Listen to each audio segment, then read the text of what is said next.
Welcome everybody to session 2 of our Global Deal Forum. This will be on managing telework in a post-pandemic world of work and the role of social dialogue.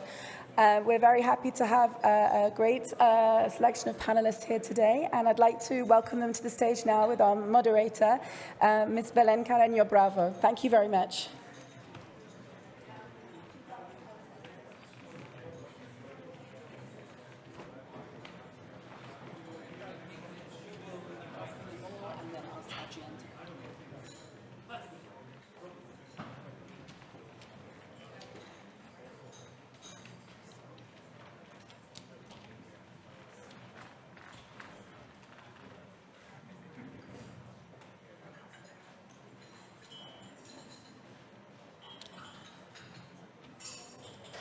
Hola. Hi, good morning all. This is Belén Carreño. I'm senior correspondent for Reuters here in Spain. Thank you so much for the OECD to give me this opportunity, this great opportunity to moderate this diverse and so rich panel with so different point of views. We have here today, we are going to discuss a hot topic, let's say, in the labor relationships, is the telework.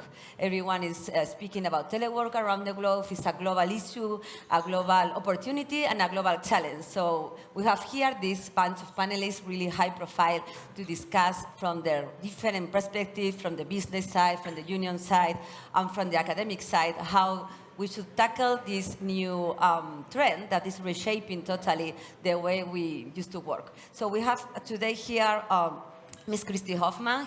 She is the General Secretary of UNI Global Union. Then we have Mr. Noureddin Taboubi, General Secretary, Tunisian General Labor Union. We have Ms. Cecilia Bonet, Country Head of BNP Paribas in Spain. We have Mr. Ali Karami Ruiz, Senior Director, Strategy Engagement and Communications Business at OECD. And we have also Mr. Mile Boskov, Executive President, Business Confederation of Macedonia. The structure of the panel is a little bit similar to the previous one, but in case you are just joining us today, we are going to have a first introductory remarks by Professor Adrián Todolí from the University of Valencia, and then we will start our discussion here with some questions tailored for every panelist, and we will hoping also to have some questions from the floor if you want to give us some feedback about this nice topic. So please, Mr. Professor Todolí, can you start guiding us to this topic? Thank you very much for having me here today. Dado que estamos en España y además también por poner en valor, voy a hablar en castellano. La cuestión del teletrabajo... ¿ya? Okay, well. Much more academic, right? Yes, exactly. It's like it's a podium for me, all for me. Muchas gracias. Well, thank you very much for inviting me here.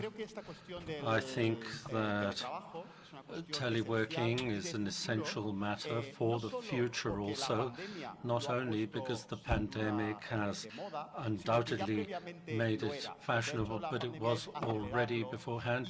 The pandemic has accelerated it, and we have seen how the way of hiring is changing and how getting talent is also changing. Companies are changing how they're doing that, and also worker preferences are changing. Many of the men and women who have tried teleworking, remote working, have decided that this is a new way of working and that to go back to the previous situation is not something they want. And this raises a lot of challenges. First of all, there's differentiate because there's work that can be done remotely and others that cannot be done normally. Work that is little qualified or requires low qualifications prevents you from teleworking or makes it more difficult, whereas in other jobs the possibilities of work have increased, in fact.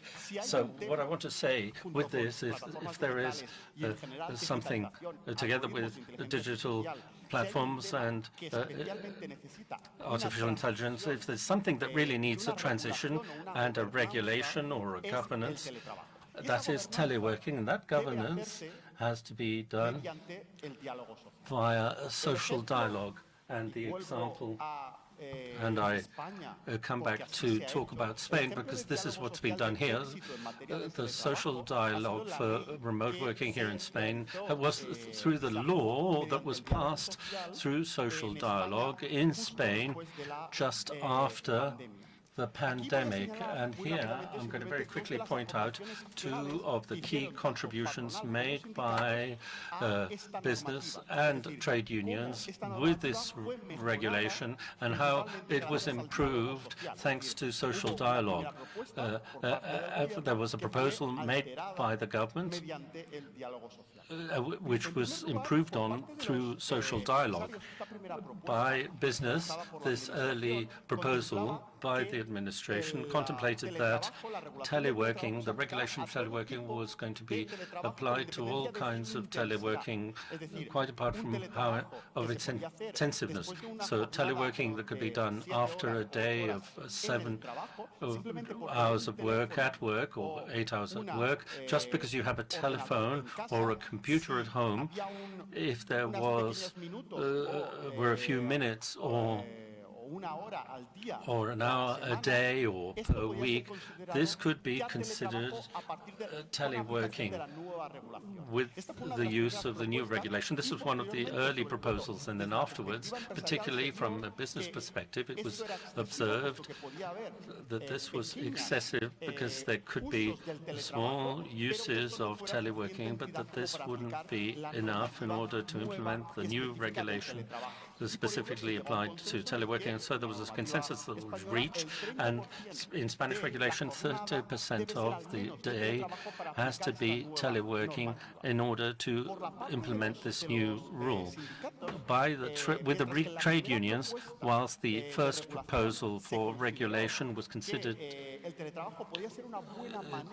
and I've lost the sound completely now, sorry. We have no sound at this moment. We hope to resume the translation as soon as possible. And teleworking was used by women, and women therefore were not in work areas. There's a problem with the sound. It's coming. We have no sound at all at the moment, but there has been some problems, technical problems. We apologize for that.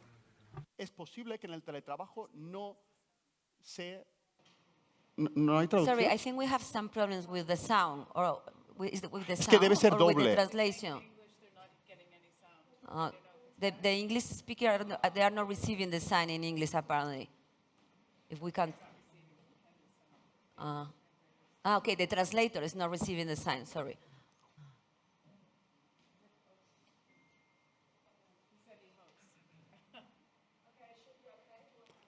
¿Probamos? Should be ¿Seguimos? okay now. Okay, sorry. Bueno. Yes, please. If it is necessary, I can carry on in English, so just let me know. Well, as I was saying, we have the sound back now, thank you.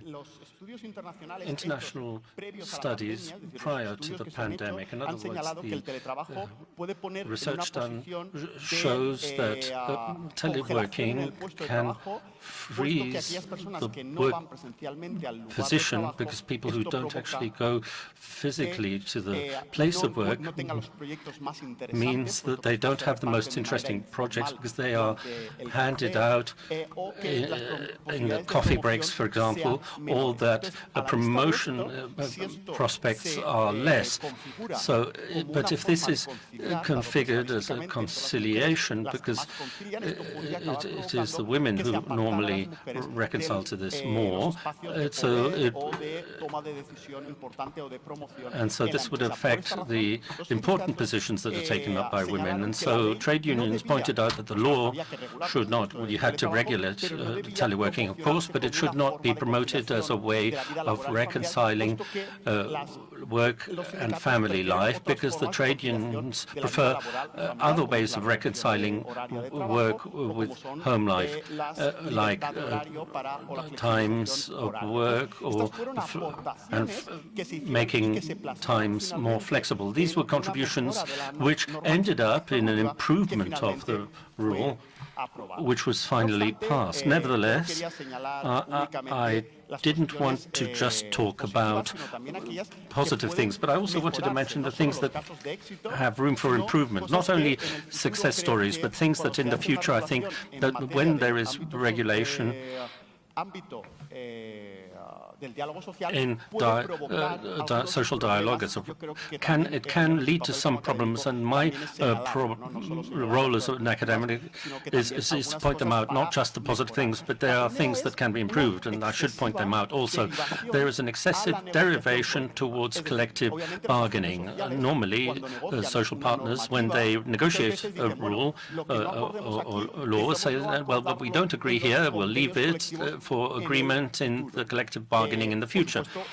And of course, that is delegating, self-delegating, instead of we self-delegate to ourselves for the future to agree it instead of putting it down on paper. And so there can be gaps and vacuums if the rule, the legal rule, does not lay down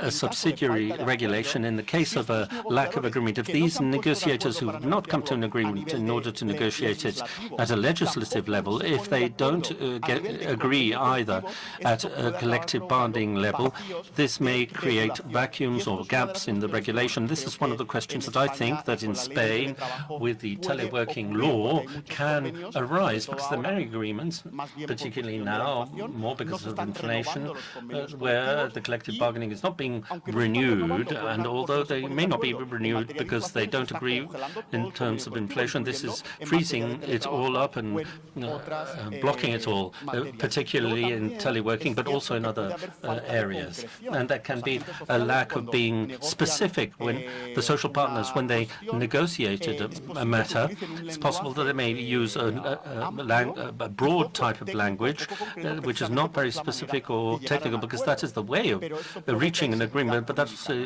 provokes legal insecurity. And those who want to put it into force later on would have liked the regulation to be clearer and to be for the text to be less obscure. But they're sought actually in order to be able to come to an agreement. That's quite legitimate, but somehow we should try to improve these things. So I think that, as I said before, the governance of teleworking is a very significant challenge for the future. International teleworking is not regulated yet. There is regulation that is taking place at a national level in Spain, also in Latin America. There are many regulations in terms of teleworking, but they're all national. And teleworking can be eminently international. It is mobility is facilitated, international mobility is facilitated through teleworking. And so it is necessary that internationally this should be regulated also once more through social dialogue, which since, as we said, it is the best form of achieving agreements, and particularly for the norm to be implemented and for it to be effective afterward, because the social dialogue gives an extra legitimacy for the parties to put it into force. For example, with regards to digital disconnection, particularly in teleworking, this idea of working at anywhere or at any time, just because we have a medium that allows us to do that matter. In some countries have regulated it, but the effectiveness is still insufficient, given that sociologically speaking, right now, we are stuck to a phone, a mobile phone or a computer, and so the separation of work from private life is not as easy as it was in the past, and it is possible that this may end up we'll be paying this with absenteeism or people leaving work, because there are a lot of studies that show that this permanent connection have psychosocial hazards attached attached to it, serious risks for some workers, obviously not for all of them, but for some this is a problem. And this is a question, and this is a challenge that I put down on the table for it to be regulated in the future. Thank you very much. And I leave the floor now to the other speakers. Thank you so much, Mr. Todoli. I will say there are a lot of inspiring questions that he addressed in his speech, a lot of challenges also. We are going to break the ice with Ms. Hoffman. I would like to know from the perspective of unions, how difficult or how do you manage to tackle this fragmentation of workplaces, because now we don't have one workplace. We have thousands of workplaces, right? Every home can be a workplace now. So how unions can still monitor and survive social rights and the rights, labor rights, when we have this different workplace situation, workplace framework? Thanks. Well, thanks for the invitation to join you today. And indeed, remote work is a big topic with lots of red flags and also lots of fans. My organization, we have workers bring together unions from across the private service sectors, and two of them have a long history of having some workers working remotely, and many more now. And that's in the finance industry with banking and insurance, and then also telecommunications, which includes call center workers, which is a big new area of remote working. And the first thing I would say is that many of us think that the people who work remote are like us in the room, meaning that relatively well compensated, we have a high degree of autonomy about where and when we work, and we might have a comfortable place to work. We have a home office or someplace quiet and comfortable. But the truth is, it's a huge amount of variation. It's not all like that, and I think I want to come back to the differences of where the workers are represented by a union, which tends to be those same countries where there is regulation, such as Spain, France, and Italy, Europe. Where those workers have a union, there is tremendous progress been made over the past 2 years in collective bargaining around the key issues that we face. We just collected at UNI 120 collective bargaining agreements from across our members to analyze them. What is happening on the ground? Who's negotiating what? So we have these 120. We're about to publish a report next week. But we've analyzed them for 5 topics or 7 topics. But one is compensation. Who's paying for the extra Wi-Fi, electricity? The right to disconnect, big issue. Surveillance, who gets to monitor and for how long and how intensely?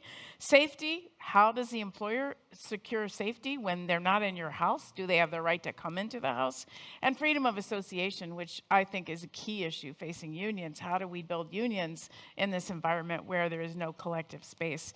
So we see some big trends, and one that I will say, 61% of these agreements include a provision on right to disconnect. That shows that's becoming an accepted norm, I think, across Europe, much of Latin America, that your day doesn't have to last forever.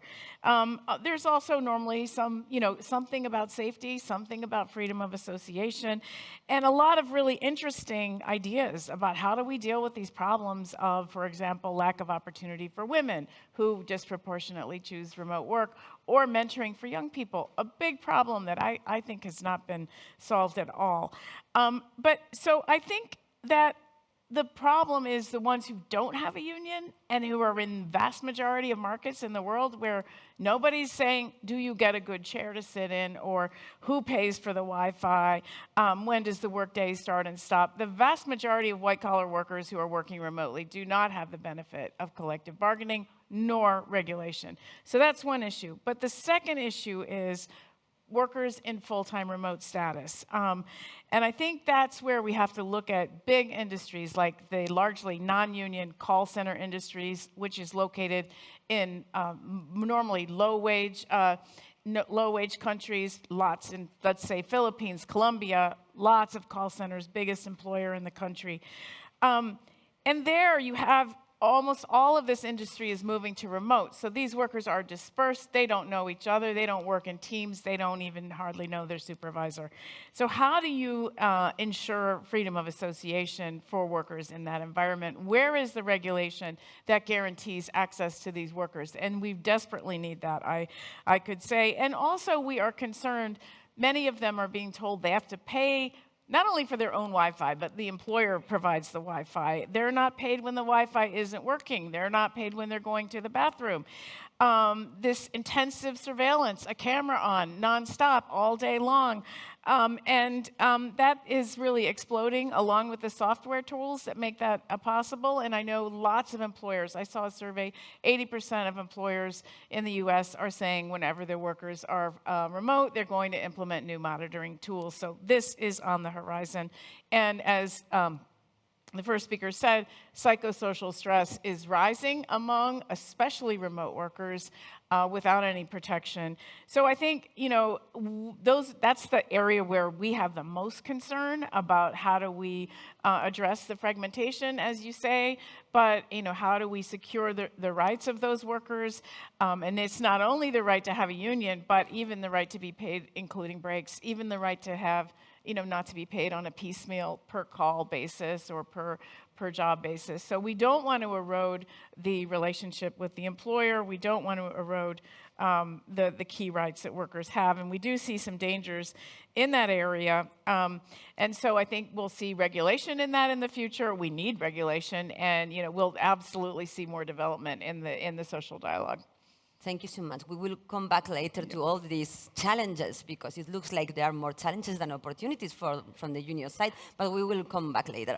Mr. Mile Boskov, you are from the business side here, so exactly the opposite. I heard that you are trying to boost, right, the telework in North Macedonia. How are you supporting companies to try to set up this kind of telework, because I will say it's not as easy maybe that in another, different economies. How are you managing to do that?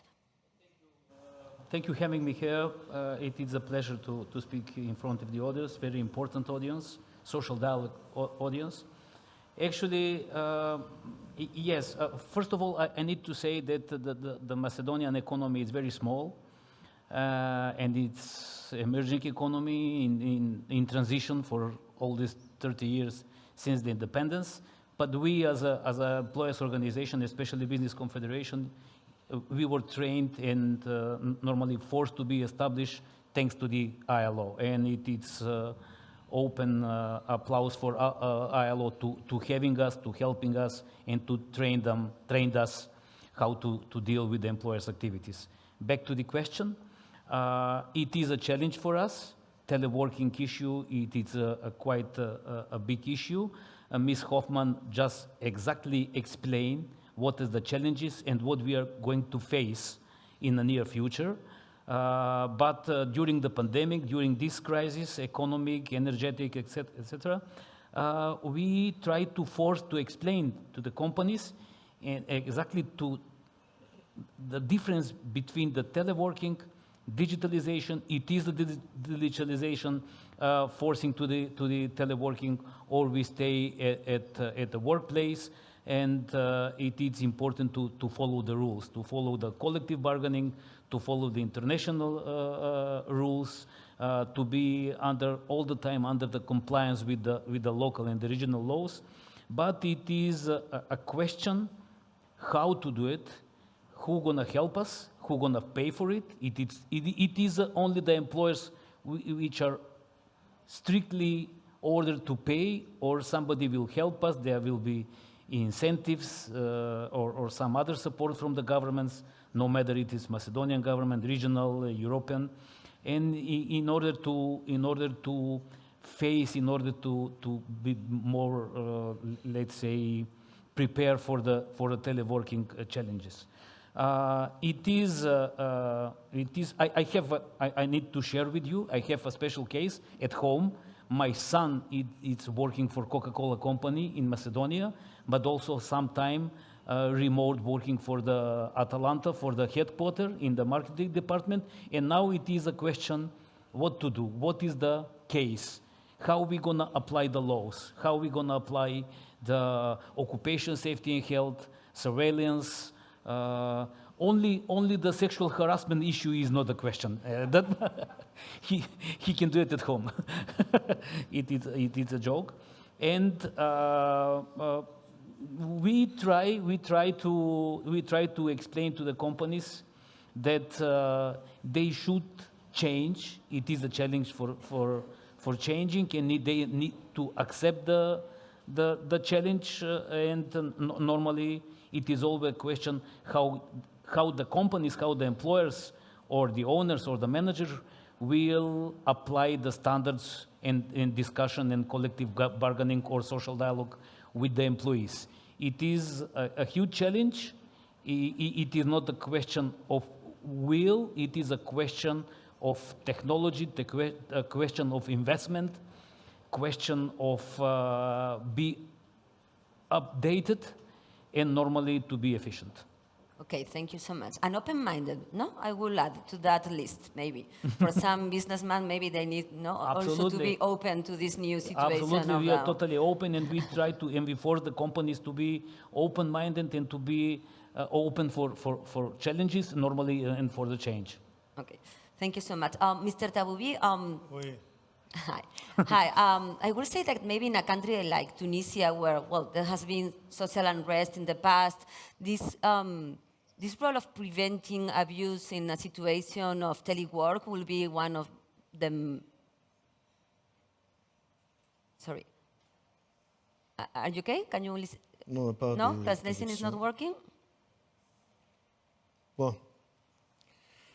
Merci beaucoup, chers camarades. Thank you very much, dear colleagues and friends. First of all, I would like to thank the Spanish Ministry for Labor and for Social Economy for the opportunity to participate in this very important international debate on the future of social dialogue in this panel. Before I answer your question, I would like to make a brief presentation of the Tunisian model. As you know, after the revolution in 2011, and particularly after 2013, after a political crisis, a social crisis, the president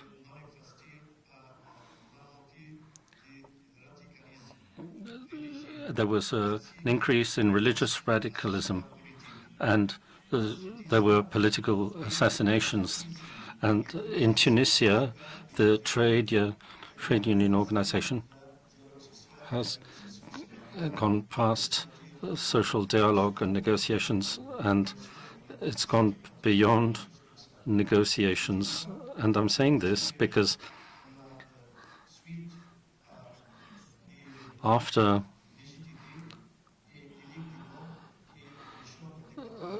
the businesses and lawyers and the social partners have avoided a civil war in 2014, and that is why we had the honor of getting the Nobel Peace Prize in 2015. Now, regarding your question, the COVID-19 pandemic has affected the entire world of work because of the progression of the illness of the disease. It has affected thousands upon thousands of workers, particularly in the tourism sector. And many workers have been invited to work from home, depending on their functions, allowing the proliferation of remote working practices during the crisis, notably in large companies of the private sector in Tunisia. The EGTT trade union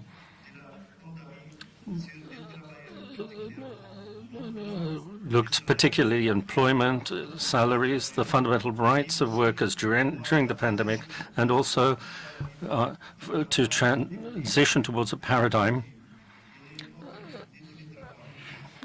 with the problems of internet connections because of the limitations of the technological infrastructure in our country, although the continuity of work as a strict minimum was more or less covered by remote working in the public sector, particularly at the higher levels. And public services, it was fairly almost inexistent in many public sectors. That was not only in secondary sectors, because there was a very limited access to technological resources that are necessary for the students also. Higher education was the exception, and we still have an experience. And virtual universities, this has been adopted by other educational institutes in Tunisia. In the private sector, it is large enterprise, particularly in the banking and insurance sectors, have been able to maintain their activities thanks to remote working.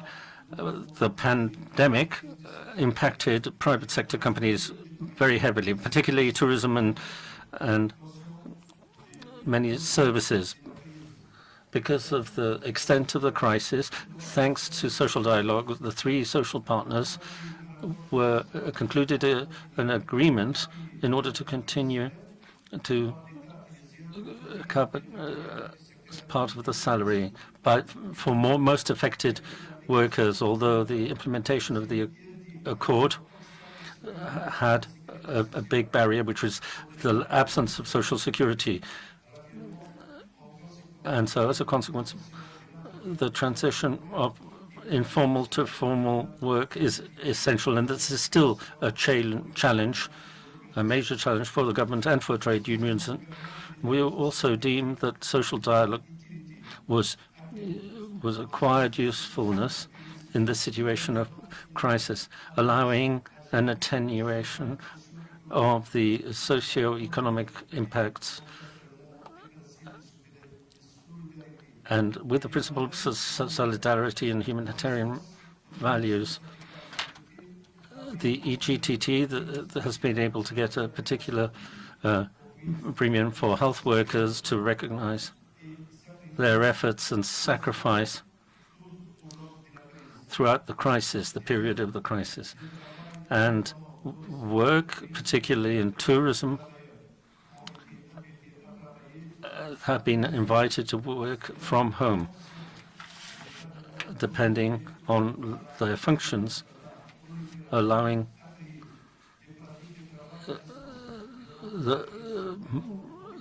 an increase in the amount of remote work.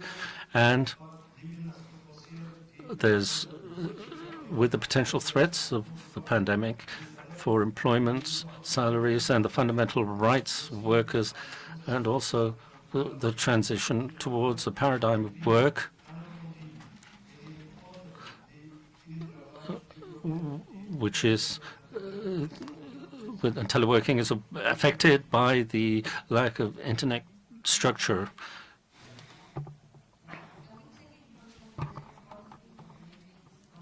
For having the dialogue. Yeah, just to be all in the same page, having a conversation. Yeah, is it working? Bon, la traduction, ça marche maintenant. Je peux répéter. Are you in the channel 2, right? Yes. Oh. Ah. Ça marche pas. Bon, ça marche, oui. Okay, great. So thank you so much for explaining us the Tunisian case.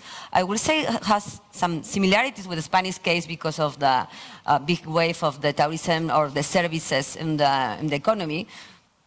Something that maybe could make two classes of workers in the future, like the workers, like essential workers that have to be presential, like in the workplace always, and the second class of workers, right? So maybe this is another topic of discussion. But let's go with Ms. Bonet. She's now our showcase here of a business showcase of about how really to implement the telework in a real company, in this case in a global European company.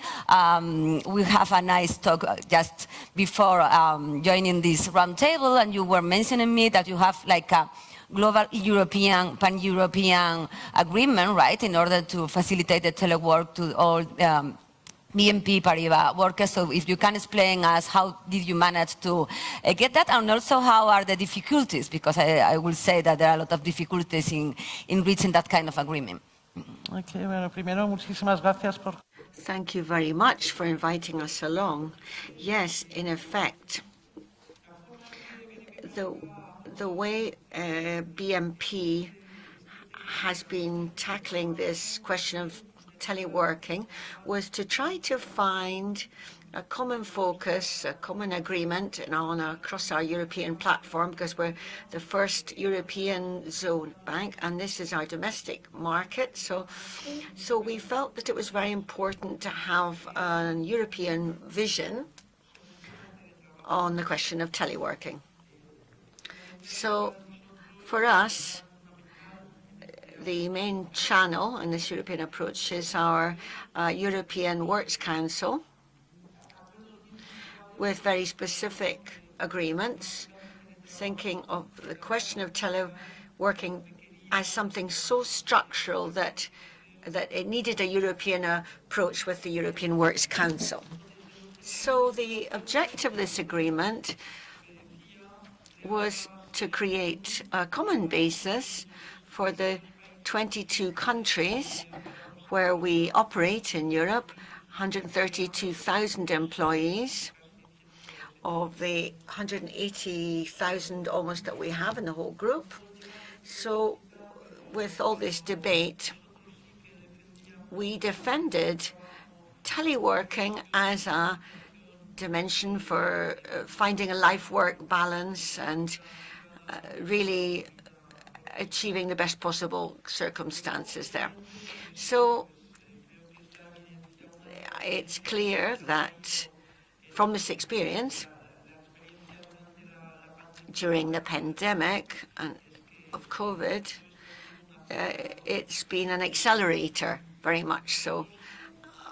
And we wanted to include this whole debate on teleworking within the whole evolution of digital resources, greater use of digital tools, and also the organization itself of work of our teams, of the different jobs involved, and the way we understand management in the organization. So for teleworking, we had to have an acceleration process of this transformation, digital transformation, which is with new ways of understanding our organization and new ways of understanding our workplace as well. So at the end of the day, we've got a lot of diversity, but our working space in our offices has to include this dimension in our dialogue on teleworking. So we have borne in mind, as this is something we're very sensitive to, the whole human dimension, and also the risks, psychosocial risks linked to teleworking. Our greatest fear was that our employees, for some circumstance or other, would be isolated. And this was a very important dimension of our agreement, with all the measures for accompaniment and to avoid workers feeling isolated. So could you tell us what were these measures? How did you prevent these workers being isolated? Well, various principles. Voluntary action, first of all. This involves an agreement between the manager and the employee, so that we were forced to analyze case by case the circumstances of each teleworker in looking directly at the worker's situation. So I'm very conscious of the need to be able to alert higher level management or human resources if there were a difficult situation of any type. the pivot was that this teleworking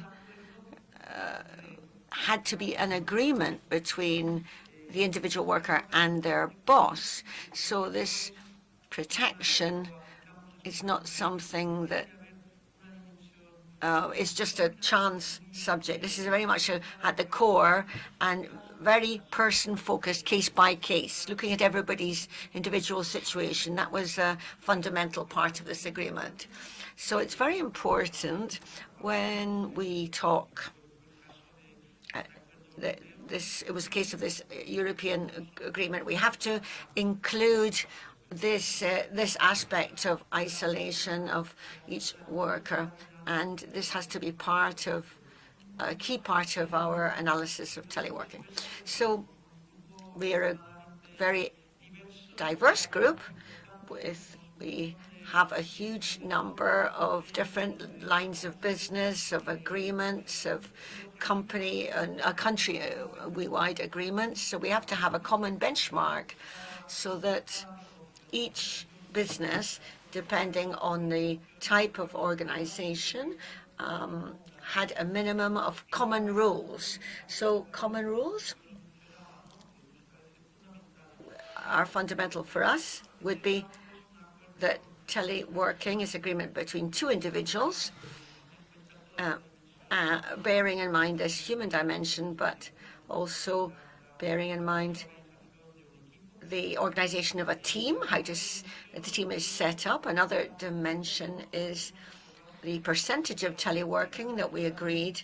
In general, teleworking should not be more than 50% of total working hours, because we believe very much in the need to have dialogue between the different teams, and there should be a social links between our different teams.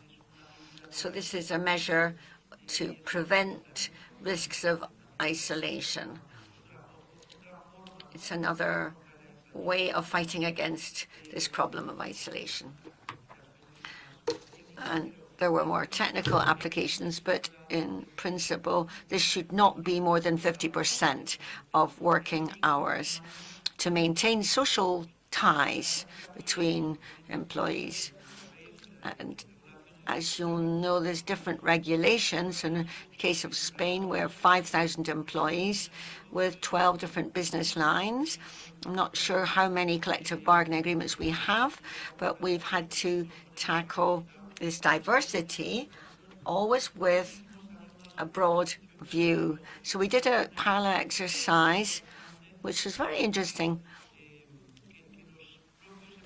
With the employees were asked to design their method of teleworking, and they all reached more or less the same conclusions, and this has facilitated an awful lot.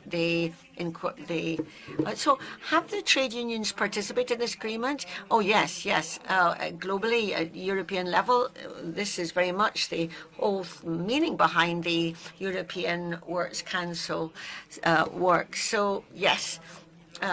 Unit by unit, the European agreement was explained to the employees to apply all the principles that were laid down.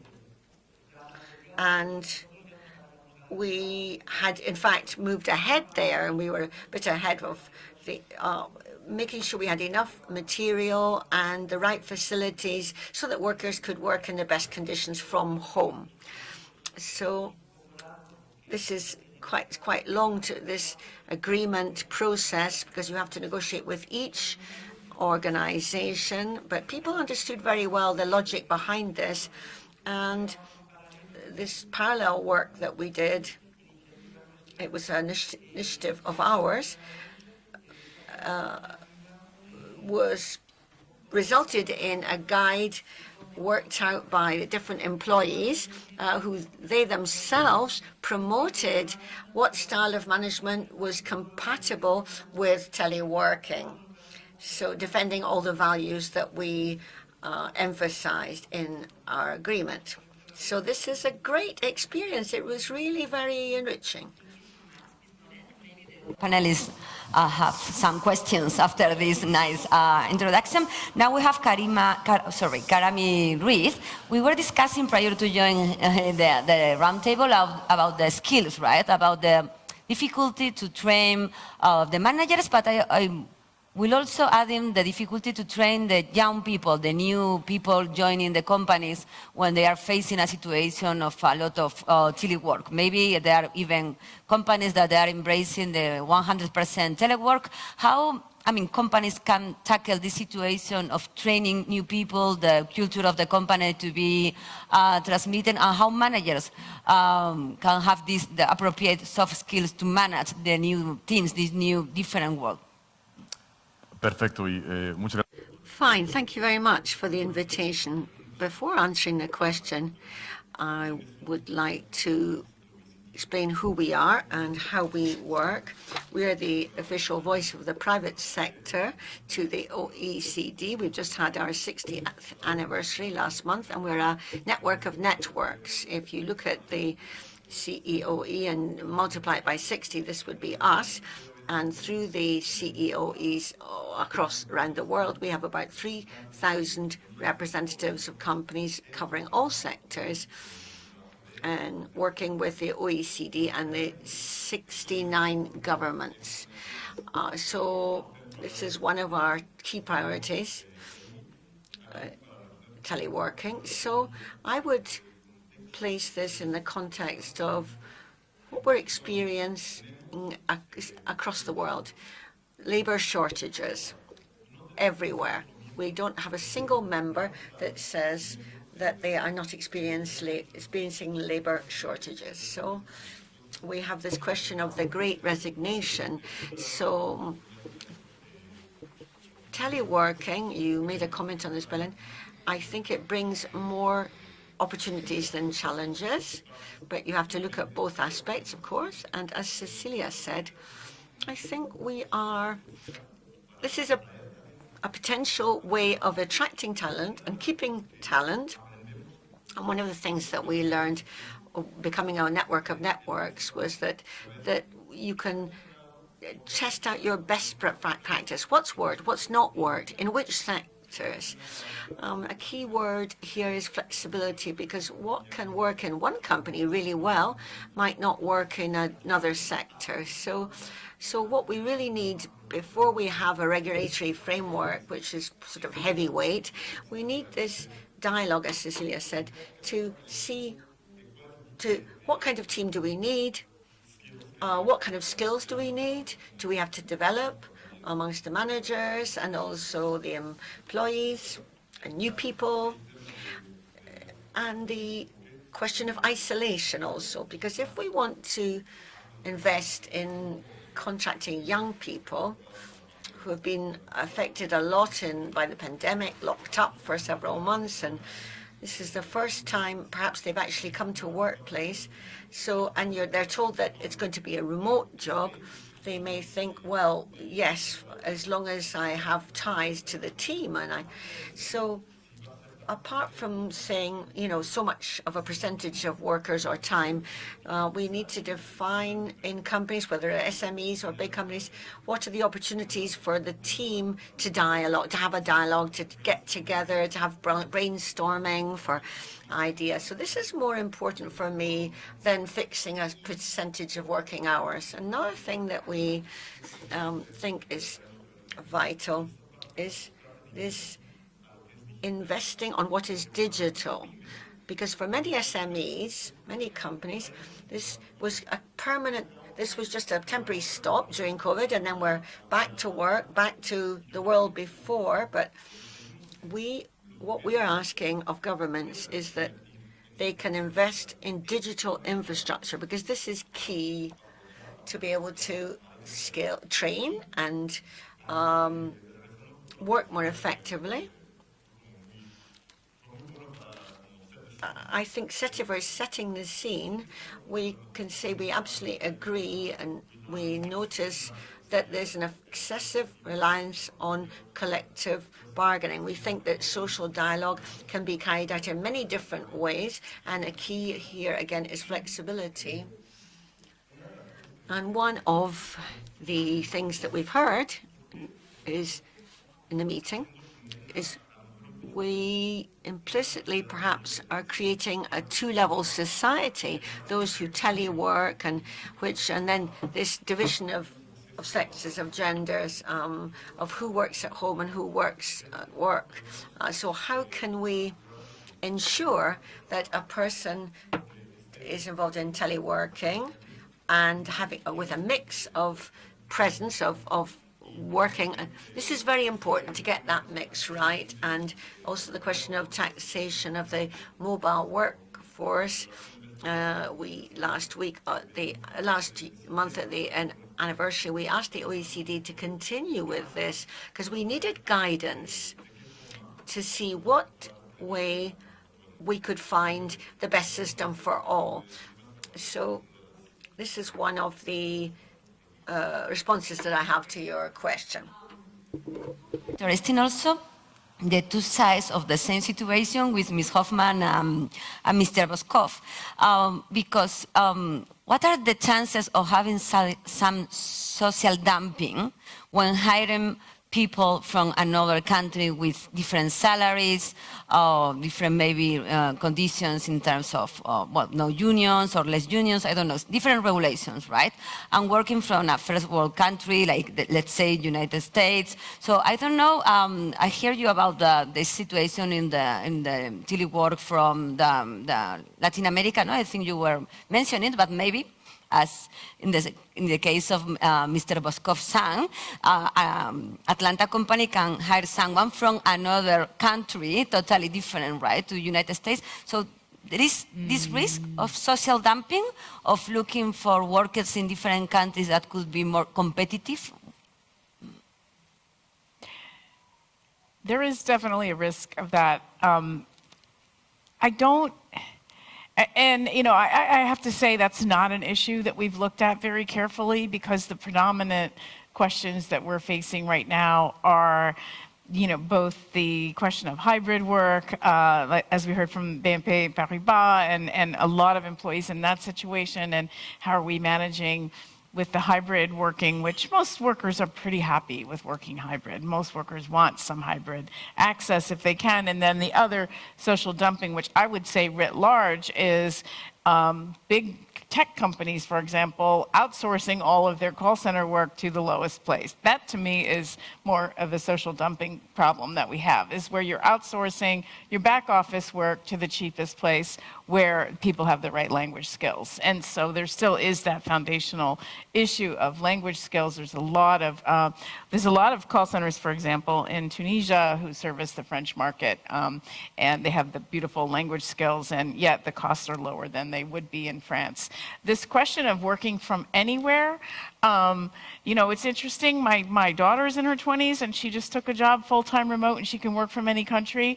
But her contract is still guaranteed in the United. Her employment relationship is still going to be linked to, you know, her seat of employment. This is a headache for taxation. It is a headache for taxation, and it's interesting that, you know, it's sort of this experiment of, oh, isn't it great? You could work from anywhere. It has a lot of pros and cons, and as well as the managers, sort of how do they figure out this new model?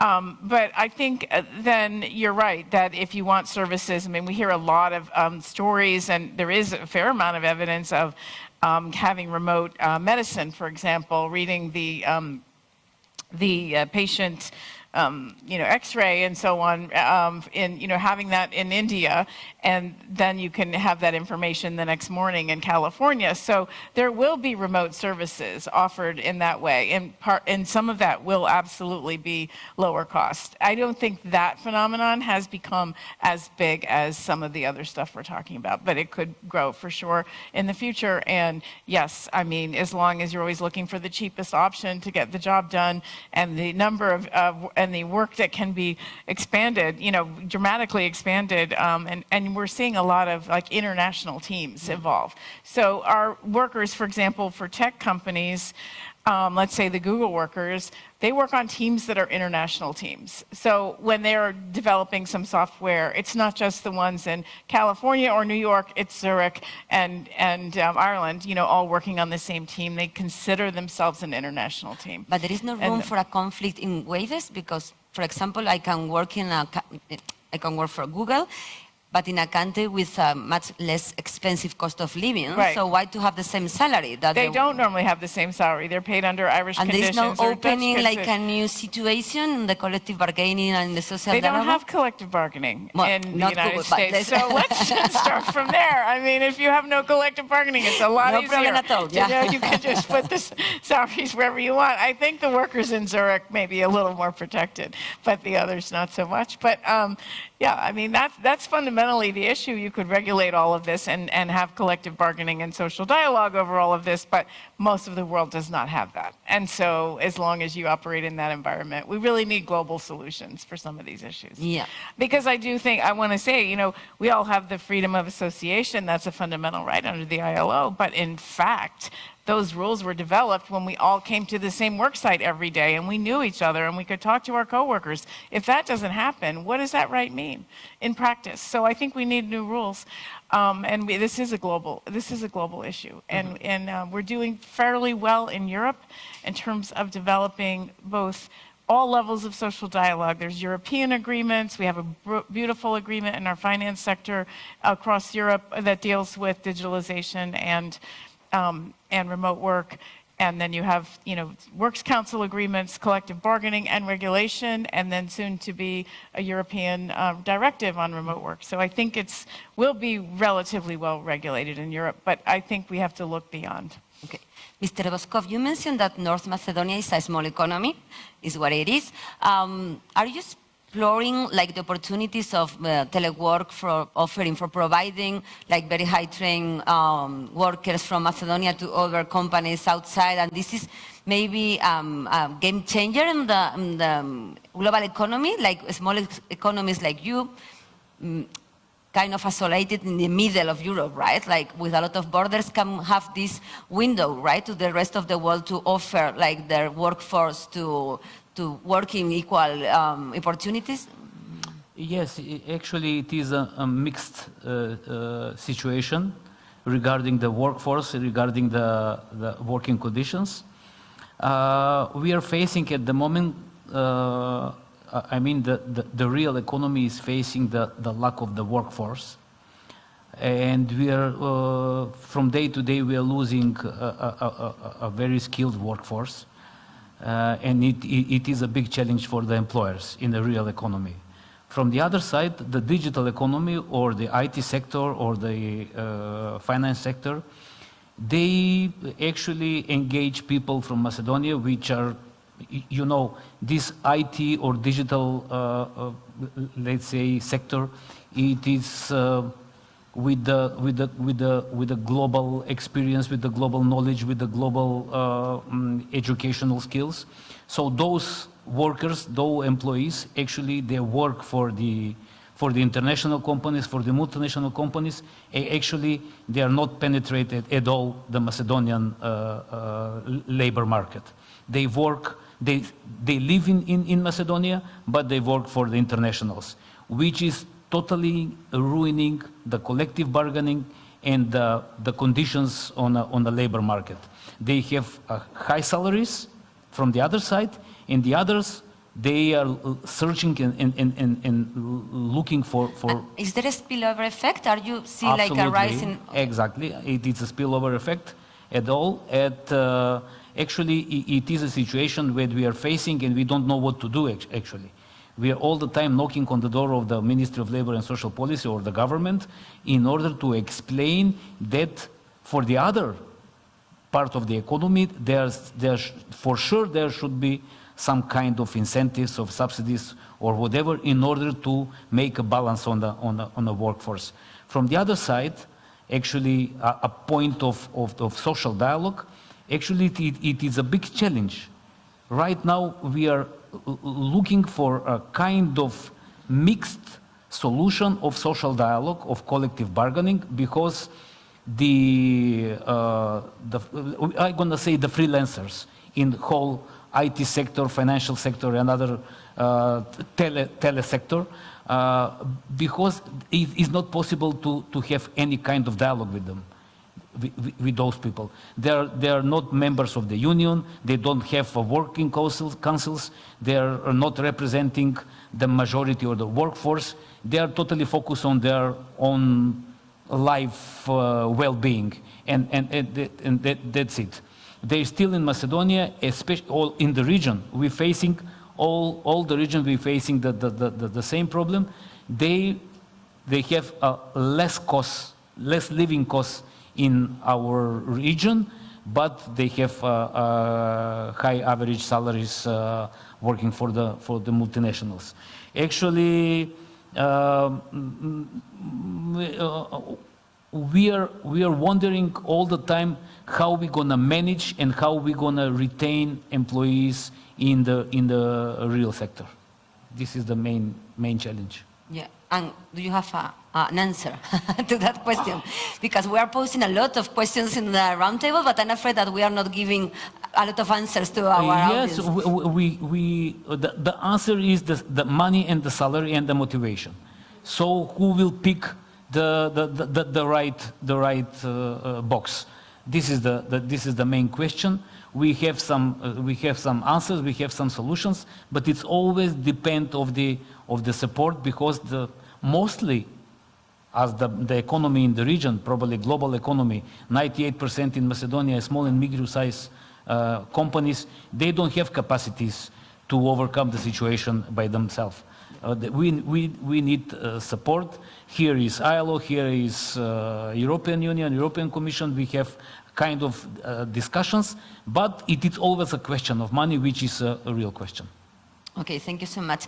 Mr. Taboubi, I will say that Tunisia is a kind of traditional society, so maybe you are suffering especially the gender situation and the gender imbalance when choosing the telework. Are more women than men like massively choosing telework in Tunisia? And how are you tackling this situation of not having this imbalance of just women working from home in these like remote jobs that maybe they don't have promotion, as we were discussing here, or they are just reserved for them to do the housekeeping at home and also in work. So are you suffering this situation in Tunisia? Oui, comme vous savez. Yes, as you know, the female workers, particularly in Tunis,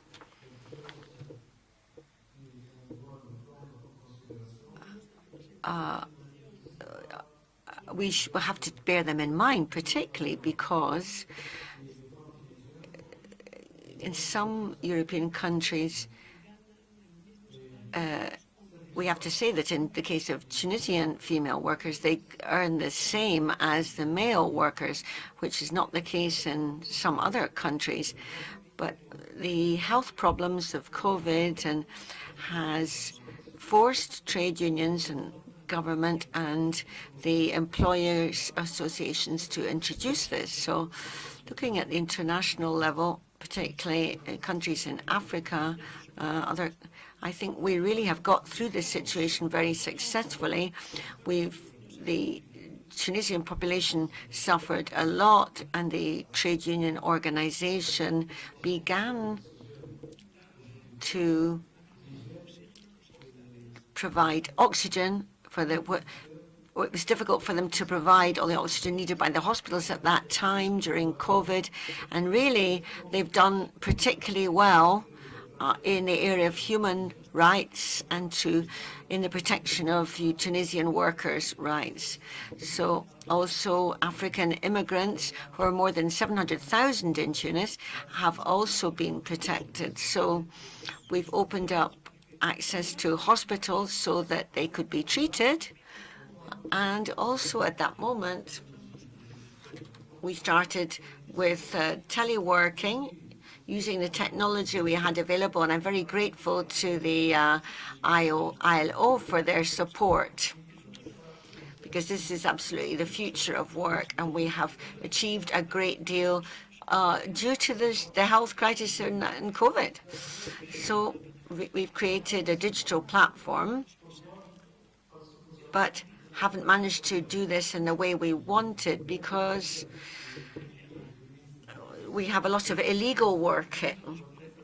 And this is one of the priorities of the ministry because companies need to be affiliated to the social security departments. But very often we've seen in the private sector that there is a problem of many companies in the private sector that are not applying the law, not observing the law, and they have workers in poor conditions.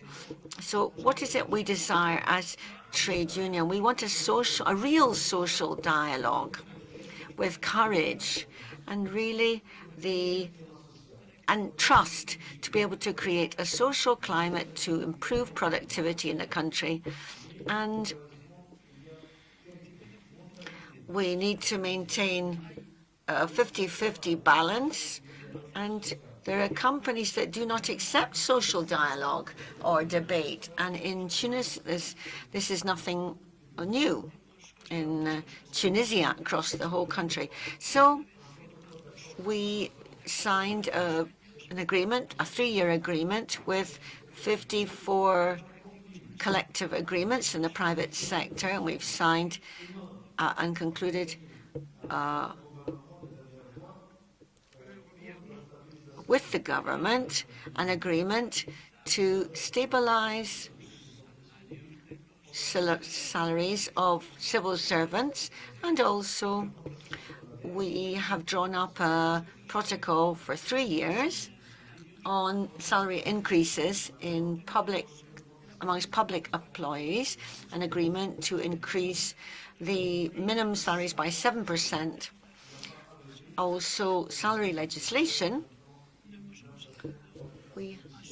But we have not managed to increase salaries in line with inflation. It's about 9%, 9.2% in Tunisia. So this crisis that we're going through as a result of the war between Ukraine and Russia has affected us. So with all this, we are trying to achieve a solution to our different problems and provide the resources necessary, which are not always available, and make the right sort of effort through the trade unions. Trade unions are very conscious of these crises, and we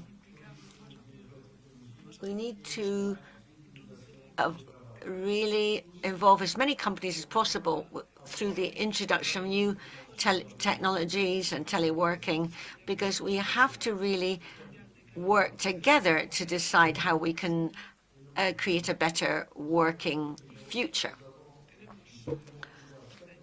So we know that we have to make a huge effort across the board with all parties involved to be able to continue working and living. And we have the hope that we really have to give this hope, transmit this to young people who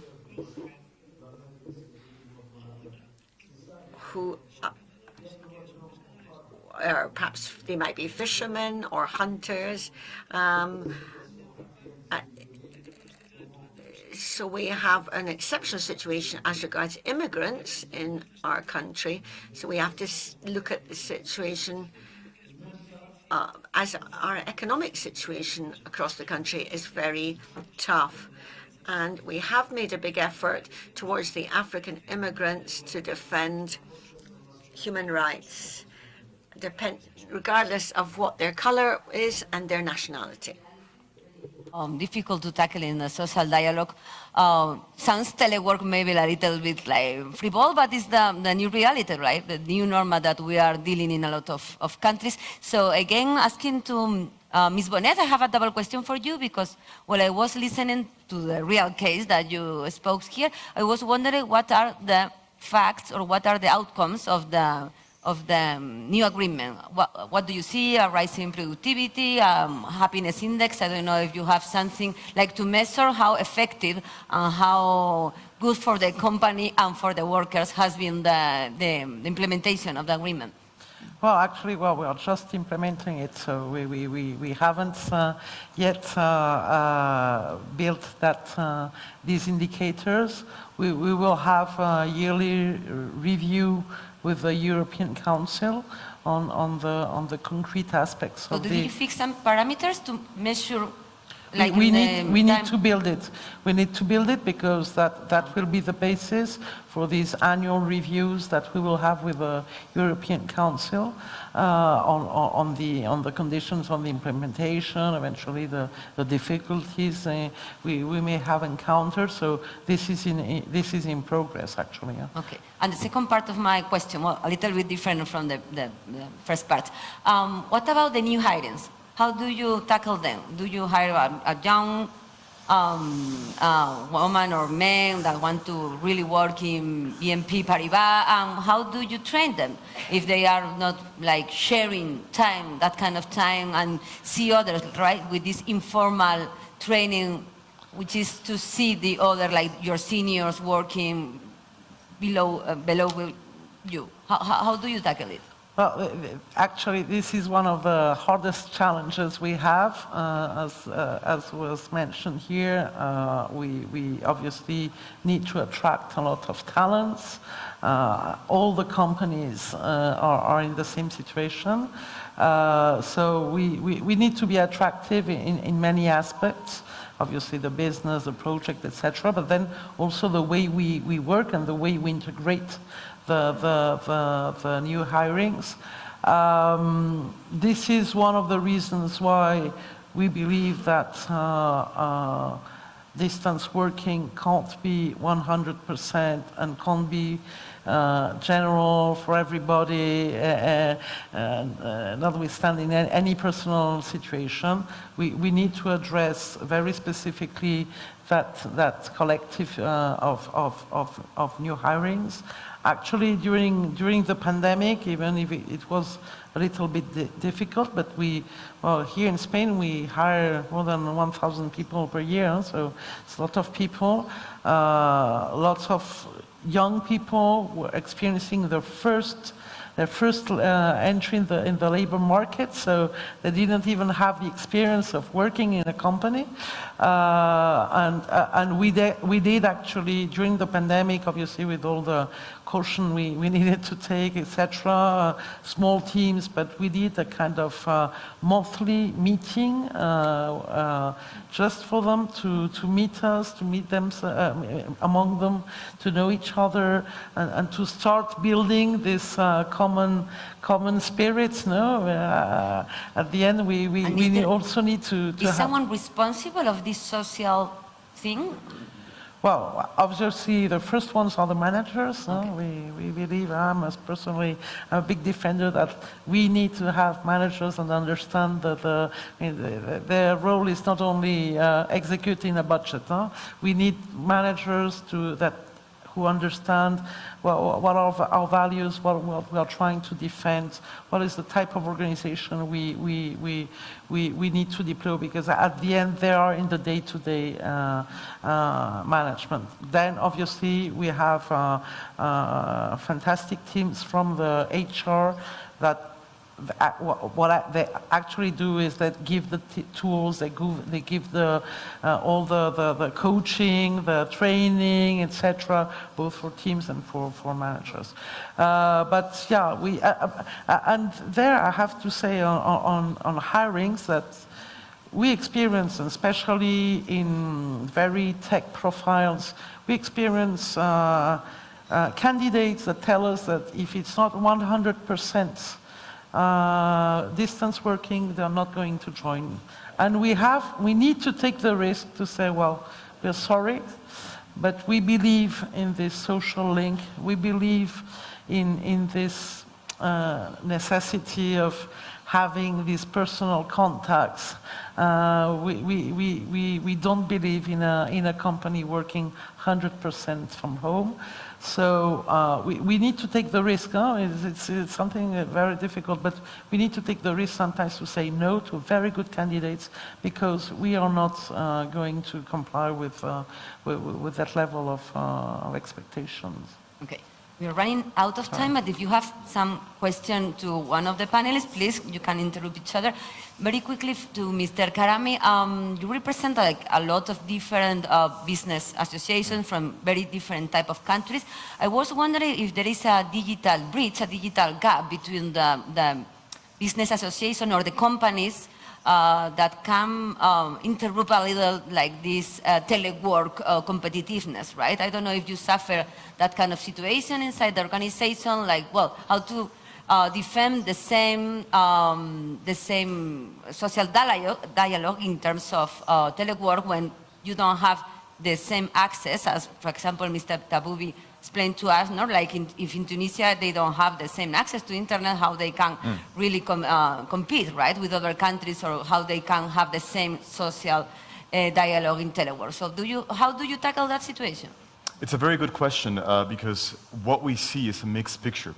Not every sector, even within a sector, different companies are at different stages, and so what we, in our advocacy, in our work, in our networking opportunities, we learn from each other to see if you have a company or you have a sector, or in general, if a country is really doing well, we will bring someone from that country, someone from that business organization, like we just did with our business organization in Argentina last week, where we had a panel on this same topic.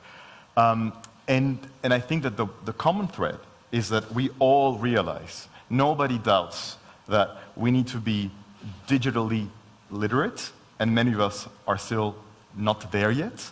Many of us understand the risks, and at the same time, we maybe are lagging behind, not everyone, but we're lagging behind when it comes to infrastructure. And so if our efforts with governments don't yield those much needed investments in digital infrastructures, we won't be there. And it goes back to the question of skills, because if our workforce across all demographic groups, ages, etc., if we are not equipping them to be digitally literate, then we're missing an opportunity in terms of productivity, in terms of inclusion, in terms of switching more into this outcomes-based type of approach rather than just going and just counting the hours. So I think that we see different things. The most important part is we need to work with governments to make sure that we have better digital infrastructures, better digital skills, that we partner with schools, that we can do more apprenticeships, so that we can make sure that young people, middle of the road, senior, the silver economy, that we can all be digitally savvy. And that also includes an element on soft skills training when it comes to managing. So, yeah. Okay. Mr. Boskov, do you want to... very quickly, sorry, because we are running out of time. Very quickly, it's about money. But I'm going to stick to what Mr. Ali said.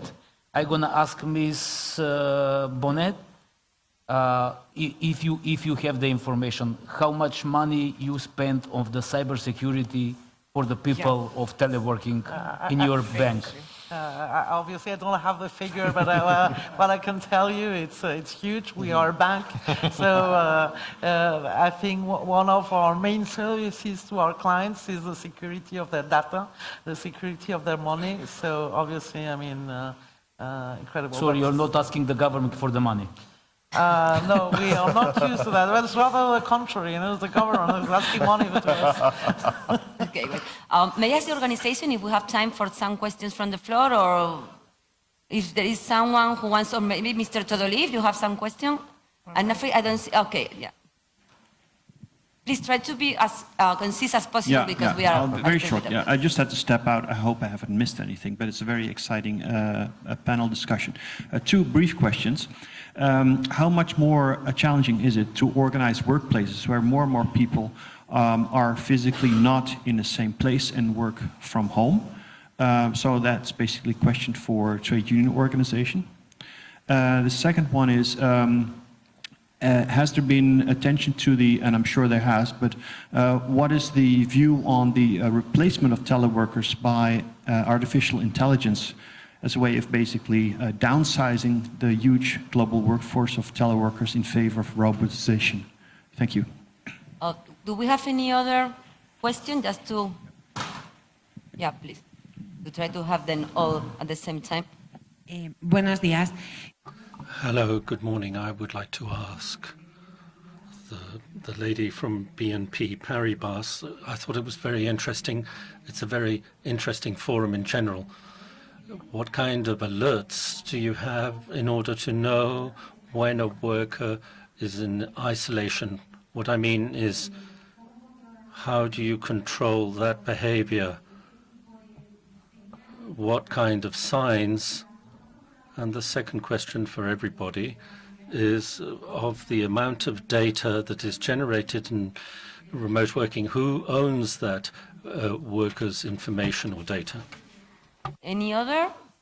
No? Okay, great. No. There's another one. I'm so sorry because with the lights I can't see anything. Sorry.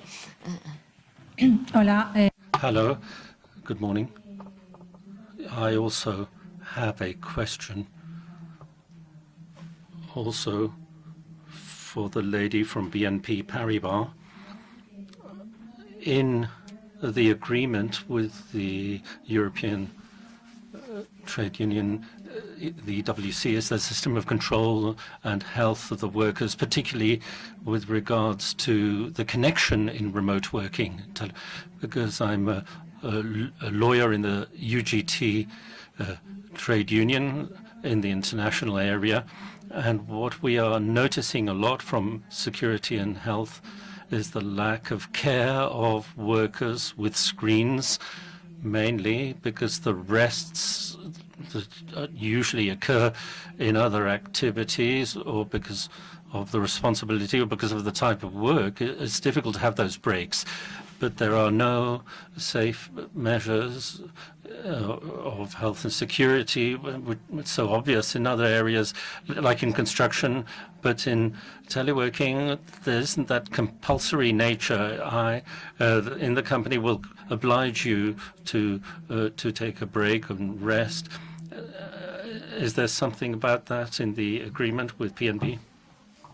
Question was like more addressed to you. You want Ms. Hosman? Sure. Thank you. The question is it harder to organize workers? And I did talk about this in the beginning, but essentially there's a real difference between hybrid workers, so workers who are in the work site a couple days or half time, who can maintain that connection to their coworkers, and those who are full-time remote.